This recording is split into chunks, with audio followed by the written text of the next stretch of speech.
Halo semuanya, nah kita akan belajar bagaimana sih cara trading menggunakan tren. Apa itu tren? Suatu kecenderungan atau kondisi di mana terdapat suatu jenis pergerakan yang mendominasi harga suatu saham, forex, atau kripto. Jadi kecenderungannya saat ini itu apa? Apakah saat ini sedang banyak orang membeli? Apakah saat ini sedang banyak orang menjual? Contohnya di kripto aja, Bitcoin yang berapa tahun yang lalu itu banyak orang sedang membeli, makanya harga Bitcoin itu sangat meroket. Tahun ini itu Bitcoin sedang turun karena apa? Banyak orang yang menjualnya. Jadi bagaimanakah sih tren marketnya? Itu sebenarnya kita bisa trading menggunakan itu. Sebelum kita melanjutkan ke video selanjutnya, pastikan Anda sudah menonton video support dan resisten kita terlebih dahulu. Kita taruh di pojok sana, silakan diklik terlebih dahulu sebelum melanjutkan karena materinya akan masuk di sini.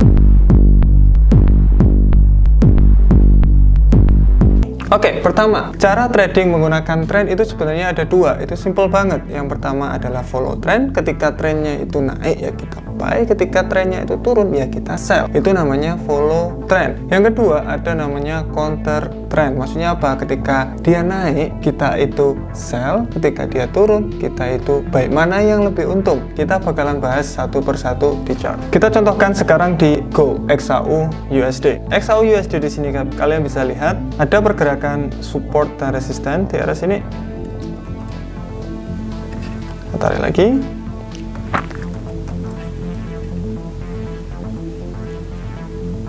Oke, kita sudah mendapat support dan resistennya. Lihat, dia naik, break, retest, break, retest, break, dan seharusnya dia retest. Kalau follow trend, kita harus lihat terlebih dahulu. Oke, sekarang trennya itu bagaimana di XAU USD sekarang? Kita bisa lihat trennya itu naik. Kita melihat aja udah tahu ini naik, nggak usah dikasih trend line atau apapun, kita udah tahu ini naik. Dan juga kalian juga bisa lihat dia kayak tangga naik juga.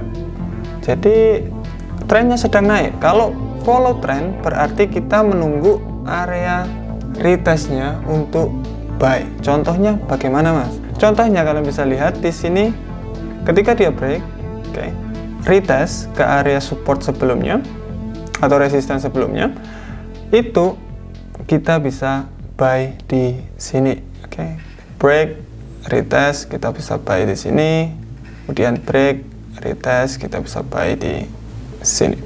Itu namanya follow the trend. Ketika dia naik, kemudian ya kita tunggu dia retest, kita bisa buy di sini. Follow trend di sini lebih bagus kalau menurut saya dibandingkan counter trend, karena kalau kita bisa lihat trennya sedang naik. Kalau kita mau sell, itu hanya mendapatkan sedikit penurunan ke sini. Oke, kalian bisa lihat ini full trennya itu naik. Kalau kita mau sell, kita hanya mendapatkan penurunan sedikit seperti ini. Tetapi kalau kita buy, itu kenaikannya sangat tinggi atau signifikan, break high sebelumnya. Oke, jadi gitu, simple sebenarnya. Untuk follow the trend, kita harus tahu trennya terlebih dahulu. Market itu selalu up down.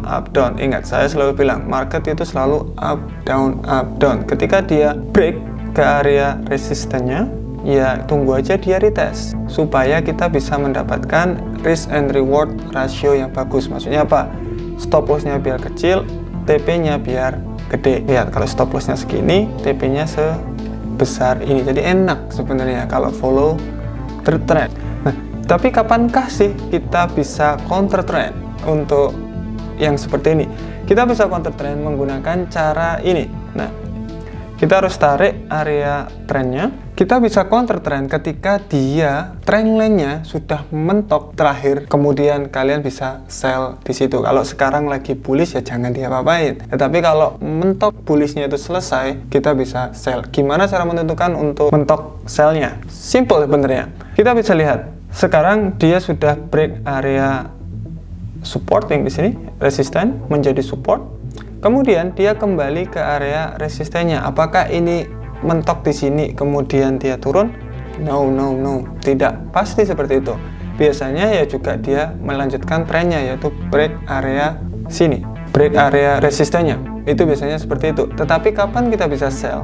Ketika resisten di sini atau support ini, support yang di sini itu tembus. Oke, kita contohkan aja. Sekarang dia sudah kembali ke area supportnya atau resistennya. Sebelumnya ini resisten menjadi support. Dia kemudian break area resistennya, retest. Nah, di retest di sini biasanya kalian apa? Kalian bakalan buy ketika kalian follow the trend.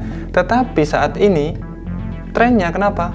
Dia lanjut break ke bawah. Berarti kalian apa mau buy, apakah kalian mau sell? Nah, ini trikinya, ini agak sedikit trik. Ketika dia break, jangan sekali-kali kalian sell, tetapi kalian tunggu dia retest, kemudian kalian baru bisa sell. Ini cara untuk counter trendnya. Jadi sebenarnya kalau bisa dilihat, counter trend itu kita malah menunggu agak lama sebenarnya. Kalau enggak, kalian bisa lihat di sini, kebanyakan orang itu salah mengartikan untuk counter trend. Ketika dia bullish, dia hanya counter trend dari sini ke sini. Ini sangat-sangat beresiko. Kenapa? Resikonya itu nggak bagus. Ketika kita entry, contohnya ada entry di sini, stop lossnya bakalan di atas sini, TP-nya hanya sedikit ini. Kalau TP kalian besar, itu nggak bakalan dapat. Jadi pastiin kalau trennya itu masih bullish tapi kalian counter, itu pastikan TP-nya itu kecil banget, jangan besar-besar. Tetapi kalau counter trend yang saya jelaskan tadi, trennya itu sampai akhir mentok, tren selesai, kemudian kalian bisa menentukan resistennya atau supportnya sudah terbreak, berarti saya tidak bakalan buy lagi. Saya tunggu dia retest baru kita bisa sell. Kalian bisa tarik area trend line juga untuk mengkonfirmasi bahwa dia itu, kalian bisa lihat, break area trend line, retest, dan juga bisa sell di waktu itu. Jadi sebenarnya seperti itu. Kita contohkan untuk yang bearish. Sekarang kita contohkan untuk USD CAD. USD CAD sudah bearish bertahun-tahun, atau trennya itu turun sudah bertahun-tahun. Ini 27 Maret 2020, udah lama banget dia tetap aja turun. Apa yang bisa kita pelajari dari sini? Pertama, kalian mau follow trend atau counter trend? Kalau kalian follow trend, berarti di USD CAD kalian hanya bisa sell. Kalau counter trend, kalian bisa buy. Kalau dua-duanya itu ya kalian bisa buy, bisa sell, tetapi ini win rate-nya biasanya kecil kalau dua-duanya kalian pakai. Kita biasa menggunakan untuk follow the trend. Ini sekarang kita bisa lihat, kita pastiin ada support dan resistennya, kemudian kita tarik lagi ada support, kemudian ada lagi support dan support. Oke, let's see this. Dia break area supportnya, retest. Oke, dia break area supportnya, retest. Nah, ini loh maksud saya. Ketika dia retest seperti ini, kita bisa sell bagus. Kemudian saat ini dia lagi konsolidasi. Nah, ini waktu tren-tren break area support atau menjadi resisten kayak ini, dia break, oke, retest menjadi resisten, sekarang kita bisa sell. Break, retest, kita bisa sell. Break, retest, kita bisa sell. Tetapi saat ini sekarang lagi konsolidasi. Jadi gimana kita harus ngapain? Ketika waktu konsolidasi kita nggak bisa sell langsung, bisa saja, tetapi win rate-nya atau probability untungnya itu agak kecil. Kalau ingin agak besar, ya tunggu aja dia break, enak gitu. Jadi ketika dia break area kotak di sini, nih area kotak di sini itu ke break, itu kalian tinggal tunggu aja retestnya. Saya contohkan mana tadi. Oke, ketika ini break, contohnya ke bawah, jangan langsung sell, karena ingat market itu ya turun naik, turun naik, turun naik. Ya tunggu aja dia naik, retest ke area resistennya sebelum dia lanjut untuk turun. Jadi itu trik untuk trading konsolidasi pastinya. Jadi itu video dari saya. Thank you, bye bye.